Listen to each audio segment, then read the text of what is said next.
അസ്സലാമു അലൈക്കും. നമ്മളിന്ന് ജമന്തി പൂവാണ് ഉണ്ടാക്കാൻ പോകുന്നത്. അതിനായി ഞാൻ ഇങ്ങനത്തെ പേപ്പറാണ് എടുത്തിരിക്കുന്നത്. കളർ പേപ്പർ ഉണ്ട്, നിങ്ങൾക്ക് കൊടുക്കാം.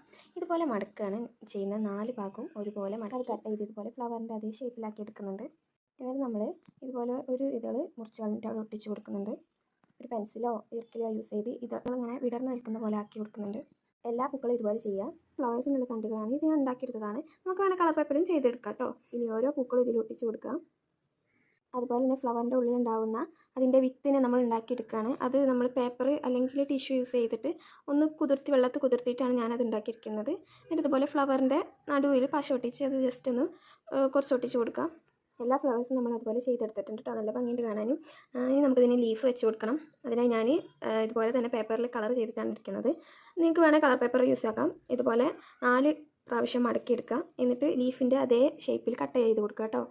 നിറം നൽകിയിട്ട് നമ്മളതൊന്ന് ഉണക്കിയെടുത്തിട്ട് ഫ്ലവറിൻ്റെ തണ്ടിന്മേൽ ഇതൊന്ന് ഒട്ടിച്ച് കൊടുക്കുന്നുണ്ട്.